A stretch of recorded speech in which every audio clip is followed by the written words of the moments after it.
നമസ്കാരം. നമസ്കാരം. പത്മകുമാർ CPM-നെ സംബന്ധിച്ചോളം അദ്ദേഹത്തിൻ്റെ പ്രമുഖ നേതാവാണ്. പക്ഷേ ഇപ്പോൾ ഈ ശബരിമല വിഷയത്തിലും ശബരിമല 2018 യുവതീ പ്രവേശനത്തിലും അതിനുശേഷം വന്ന ശബരിമല സ്വർണ്ണ തട്ടിപ്പ് കേസിലൊക്കെ മുഖ്യപ്രതി എന്ന നിലയ്ക്ക് അദ്ദേഹം ഉണ്ടായിരുന്നു, ജയിലിൽ പോയ ആളായിരുന്നു. ഇപ്പോൾ അദ്ദേഹം പാർട്ടി വിട്ട് പുറത്തോട്ട് പോകുന്നു എന്നുള്ള തരത്തിലുള്ള വാർത്തകൾ വരുന്നുണ്ട്. അതുമാത്രമല്ല, അദ്ദേഹത്തിൻ്റെ കയ്യിൽ പല തെളിവുകളും അദ്ദേഹത്തിൻ്റെ കയ്യിലുണ്ട് എന്നുള്ളത്. അദ്ദേഹമല്ല യഥാർത്ഥത്തിൽ യുവതീ പ്രവേശനത്തിൽ ഉത്തരവാദി എന്നുള്ള തരത്തിലൊക്കെ അദ്ദേഹം പറയുന്നുണ്ട്. അദ്ദേഹത്തെ വിശ്വസ്തരോട് പറഞ്ഞ കാര്യങ്ങളാണെന്നുള്ള തരത്തിലൊക്കെ പ്രമുഖ മാധ്യമങ്ങളെല്ലാം ഈ കാര്യം പുറത്ത് പറയുന്നത്. അതിൽ പ്രധാനപ്പെട്ട ഒരു കാര്യം, ഈ യുവതീ പ്രവേശന സമയത്ത് ADGP ശ്രീജിത്തിനെയും അദ്ദേഹത്തെയും മനഃപൂർവ്വം പത്തനംതിട്ട ഭാഗത്തു നിന്ന് മാറ്റിയെന്നും തിരുവനന്തപുരത്തോട്ട് അർജൻറ്റായി വരാൻ പറഞ്ഞു എന്നുള്ളതും, അദ്ദേഹം തിരുവനന്തപുരത്ത് എത്തുമ്പോഴാണ് ഈ യുവതീ പ്രവേശന വാർത്തകളിൽ അദ്ദേഹം കാണുന്നത് എന്നുള്ള തരത്തിലും പറയുന്നത്. അപ്പോൾ ഇതിന് പിന്നിൽ പ്രവർത്തിച്ചത് മറ്റൊരു മുതിർന്ന CPM നേതാവാണ് എന്നുള്ളത്. പക്ഷേ അദ്ദേഹം പേര് എടുത്ത് പറഞ്ഞിട്ടില്ല ആരാണെന്നുള്ളത്. യഥാർത്ഥ ഉത്തരവാദി അയാളല്ല എന്നുള്ള തരത്തിലാണ്. അതുമാത്രമല്ല, അദ്ദേഹത്തിൻ്റെ ആത്മകഥ എഴുതുന്നുണ്ട്, അത് പുറത്തു വിടുന്നുള്ള പറയുന്നുണ്ട്. അതിൽ പല നേതാക്കന്മാരുടെയും ശബരിമല യുവതീ പ്രവേശനത്തിലെ പ്രശ്നങ്ങൾ, ശബരിമല സ്വർണ്ണ തട്ടിപ്പിലെ പല ആൾക്കാരുടെ പേര് പുറത്തു വരും എന്ന് പറയുന്നുണ്ട്. പക്ഷേ ഈ വിഷയത്തിൽ പാർട്ടി സംസ്ഥാന സെക്രട്ടറി MV ഗോവിന്ദനും പറഞ്ഞത്, അയാളെന്തോ പറഞ്ഞോട്ടെ, അതിന് മറുപടി പറയാൻ ഞാൻ ബാധ്യസ്ഥനല്ല എന്നുള്ളതാണ് MV ഗോവിന്ദന് പറഞ്ഞത്. മാത്രമല്ല, പാർട്ടി വിഷയത്തിൽ കൃത്യമായ നിലപാട് പത്തനംതിട്ട ജില്ലാ CPM കമ്മിറ്റി എടുത്തിട്ടുണ്ട് എന്നുള്ളതും, അദ്ദേഹത്തെ പാർട്ടിയിൽ നിന്ന് പുറത്താക്കിയിട്ടില്ല, പക്ഷേ സ്ഥാനങ്ങളിൽ നിന്ന് മാറ്റി നിർത്തിയിട്ടുണ്ട് എന്നുള്ളതും, ബാക്കി കാര്യങ്ങളെല്ലാം പറയേണ്ടത് പത്തനംതിട്ട ജില്ലാ കമ്മിറ്റിയാണെന്നുള്ളതും, തനിക്കിതിൽ ഉത്തരവാദിത്വം ഇല്ല എന്നുള്ളതാണ് MV ഗോവിന്ദൻ പറയുന്നത്. യഥാർത്ഥത്തിൽ ഇതിൻ്റെ ഉത്തരവാദിത്വം ഏറ്റെടുക്കാൻ CPM ബാധ്യസ്ഥരാണോ? അതായത് രാഹുൽ മാങ്കൂട്ടത്തെ കോൺഗ്രസ് പുറത്താക്കിയപ്പോൾ രാഹുൽ മാങ്കൂട്ടത്തിനെതിരെ ഉള്ള പല വിവാദങ്ങളും CPM-ഉം അതേപോലെ പിണറായി വിജയനും പറഞ്ഞപ്പോൾ VD സതീശനും ഈ കോൺഗ്രസും പറഞ്ഞു, ഞങ്ങളുടെ പാർട്ടിയിലെ ഒരാൾ നേതാവ് തെറ്റ് ചെയ്തപ്പോൾ അദ്ദേഹത്തെ ഞങ്ങൾ പാർട്ടിയിൽ നിന്ന് പുറത്താക്കി. എന്നാൽ നിങ്ങളുടെ പാർട്ടിയിലെ ശബരിമല കൊള്ള ചെയ്ത അതിന് ഒന്നാം പ്രതിയായി തീർന്ന പത്മകുമാറിനെ നിങ്ങൾ എന്തുകൊണ്ട് പുറത്താക്കിയില്ല? അതിൽ വായടഞ്ഞു പോയി ആയിരിക്കും പിണറായി വിജയനും അതേപോലെ CPM-നും. കഴിഞ്ഞ ഇലക്ഷനിൽ ഏറ്റവും അധികം തിരിച്ചടിയായി മാറിയിട്ടുള്ളത് VD സതീശൻ്റെ ഈ പ്രസ്താവനയാണ്. അപ്പോൾ എന്തുകൊണ്ടാണ് പത്മകുമാറിനെ പിണറായി വിജയൻ കൈവിടാത്തതിന് കാരണം, പത്മകുമാറിനെ ദേവസ്വം ബോർഡിൻ്റെ തിരുവിതാംകൂർ ദേവസ്വം ബോർഡ് പ്രസിഡൻ്റാക്കുമ്പോൾ അദ്ദേഹം കൃത്യമായി പറഞ്ഞിട്ടുള്ളത്, തിരുവിതാംകൂർ ദേവസ്വം ബോർഡ് എന്ന് പറഞ്ഞാൽ അക്ഷയഖനിയാണ്, അവിടുന്ന് കിട്ടാനുള്ളതെല്ലാം അടിച്ചെടുത്തോളണം. അതിന് വേണ്ടിയിട്ടാണ് പത്മകുമാറിനെ പ്രസിഡൻ്റാക്കിയത്. പിണറായി വിജയൻ്റെ ഒരു ഭക്തൻ കൂടിയാണ് പത്മകുമാർ. അപ്പം പത്മകുമാറിൻ്റെ ഇത്തരം കാര്യങ്ങൾക്കുള്ള, അതായത് അവിടെ നടന്ന സ്വർണ്ണക്കൊള്ളയും അതേപോലെ വിഗ്രഹമോഷണവും അതേപോലെ പല അതിൻ്റെ കീഴിലുള്ള ദേവസ്വം ബോർഡിൻ്റെ കീഴിലുള്ള 2000-ഓളം വരുന്ന അമ്പലങ്ങളിൽ നിന്നുള്ള സുപ്രധാനമായ ആൻറ്റിക്കുകളും അതേപോലെ ഇറിഡിയം അടങ്ങുന്ന പവർ അടങ്ങുന്ന താഴിക്കുടങ്ങളടക്കമുള്ള സംഭവങ്ങൾ കടത്തിക്കൊണ്ടുപോയതുമെല്ലാം പിണറായി വിജയൻ്റെ അറിവും വിവരവും വെച്ച് തന്നെയാണ്. അദ്ദേഹത്തിൻ്റെ നിർദ്ദേശപ്രകാരം തന്നെയാണ് പത്മകുമാർ ചെയ്തതെന്ന് എന്നോട് പറയുന്നത് പത്മകുമാറിൻ്റെ കൂടെ സഞ്ചരിച്ചിരുന്ന അദ്ദേഹത്തിൻ്റെ ബന്ധു എൻ്റെ വീടിൻ്റെ അടുത്താണ് താമസിക്കുന്നത്. അദ്ദേഹം എന്നോട് പറഞ്ഞു, ഇങ്ങനെ പത്മകുമാറിനോട് പിണറായി വിജയൻ അന്ന് വിളിച്ചു പറഞ്ഞിരുന്നു അദ്ദേഹത്തെ പ്രസിഡൻ്റാക്കുമ്പോൾ.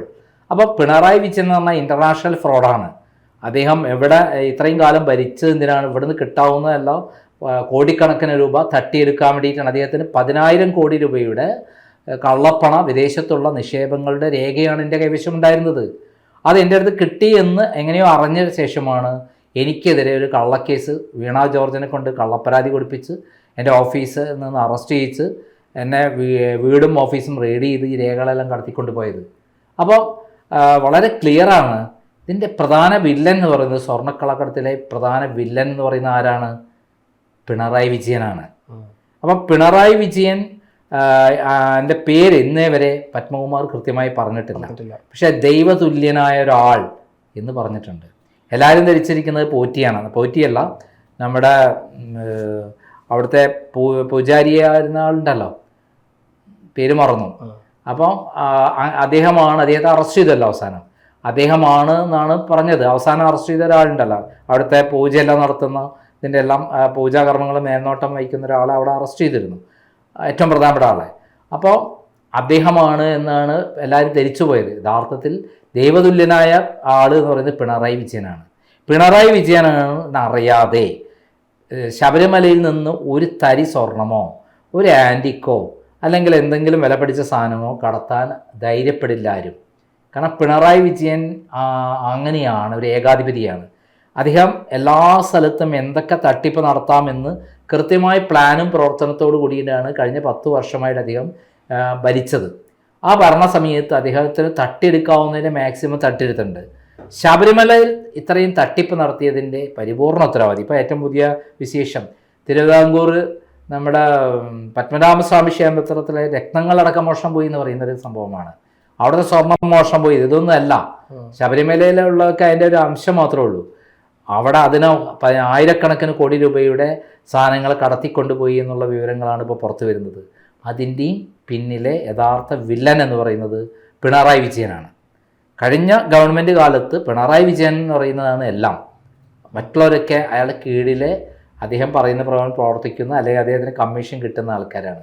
അതിനുള്ള കൃത്യമായിട്ടുള്ള രഹസ്യ ഫോൺ സംഭാഷണം ചോർക്കലും അതേപോലെ രഹസ്യ പോലീസിനെ വെക്കലും ഇവരൊക്കെ നിരീക്ഷിക്കലും പിണറായി വിജയൻ ചെയ്തുകൊണ്ടിരുന്ന ജോലിയാണ്. അതാണ് അദ്ദേഹത്തിൻ്റെ ഒരു ഹിറ്റ്ലർ മോഡലിലുള്ള ഒരു പ്രവർത്തനമായിരുന്നു. അദ്ദേഹത്തിന് അതിനുവേണ്ടി രഹസ്യ പോലീസ് അദ്ദേഹം സമന്വയിച്ചിട്ടുണ്ട്. പാർട്ടിക്കുള്ളിൽ ചില ഗുണ്ടാകളെ അദ്ദേഹം ഏർപ്പെടുത്തിയിട്ടുണ്ട്. അപ്പം യുവതീ പ്രവേശനത്തിൻ്റെ എല്ലാ കാര്യത്തിലടക്കം അത്തരം കാര്യങ്ങൾ ഉണ്ടാക്കി ഇവിടെ വിവാദം ഉണ്ടാക്കാൻ BJP ആണ് പിണറായി വിജയനെ കൊണ്ട് ചെയ്യിക്കുന്നത്. അപ്പോൾ ആരൊക്കെ എതിരായി നിൽക്കുന്നവരൊക്കെ മാറ്റി നിർത്തി കൃത്യമായി തന്ത്രപരമായി പിണറായി വിജയൻ ഇവിടെ ആക്കിയത് BJPയെ വളർത്താൻ വേണ്ടിയിട്ടാണ്. അത് ഇഷ്യൂ ആവുക. ഇപ്പോൾ BJPക്ക് ഒരു ആയുധമായി. അപ്പോൾ വലിയ ഇഷ്യൂ ഉണ്ടാവും. അവർക്ക് അന്നേരം ഇവിടെ സമരം നടത്താൻ പറ്റും. അങ്ങനെ BJP ഇവിടെ കേരളത്തിൽ അധികാരത്തിൽ വരുന്നൊക്കെയായിരുന്നു കണക്കൂട്ടിയിരുന്നത്. പക്ഷേ പൊളിഞ്ഞ് പാളീസായി. 2019 ലോക്സഭാ ഇലക്ഷനിൽ റിസൾട്ട് കിട്ടിയത് ആർക്കാണ്? UDF-ന്. ഒരു സീറ്റ് മാത്രമാണ് നഷ്ടപ്പെട്ട, ആലപ്പുഴ.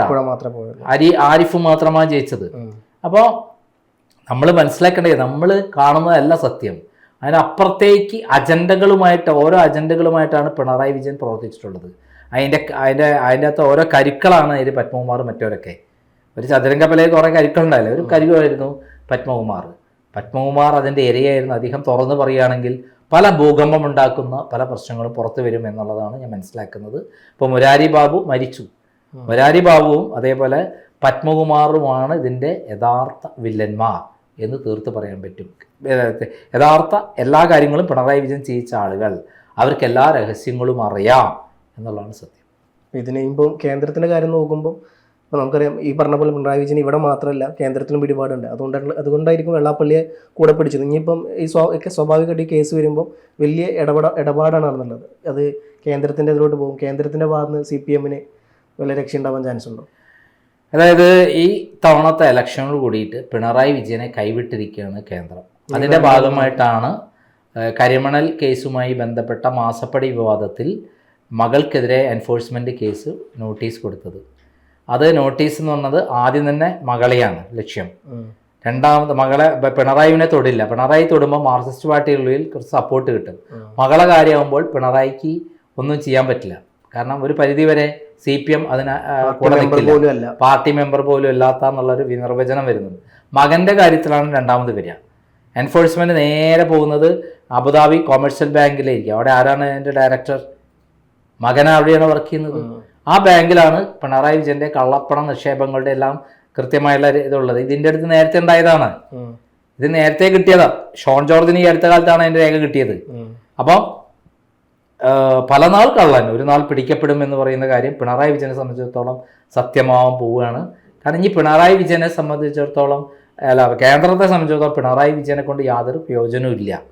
കാരണം ഇനി ആ പാർട്ടീൻ്റെ 37% വരുന്ന വോട്ട് BJPയിലേക്ക് കൊണ്ടുവരാൻ പിണറായി വിജയൻ അടക്കമുള്ള ആളുകളെ അറസ്റ്റ് ചെയ്യുക, അങ്ങനെ ഘട്ടം ഘട്ടമായി CPM അടർത്തിയെടുത്ത് അതിനെ BJP വളർത്തുക എന്നുള്ളതാണ് അവർ ഉദ്ദേശിക്കുന്നത്.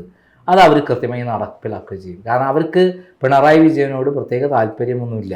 കാരണം ഇത്രയും കാലം കൊണ്ട് നടത്തിയിരുന്നത് കോൺഗ്രസ് മുക്ത ഭാരതം കേരളം. ഇവിടെ രാഹുൽ ഗാന്ധിയും പ്രിയങ്ക ഗാന്ധിയും മത്സരിക്കുന്ന സ്ഥലമാണ്. കോൺഗ്രസിന് ഏറ്റവും ശക്തമായ MLA-മാർ MP-മാരുള്ള സ്ഥലമാണ്. അപ്പം ഇവിടെ ദുർബലമാകേണ്ടത് ആവശ്യമാണ്.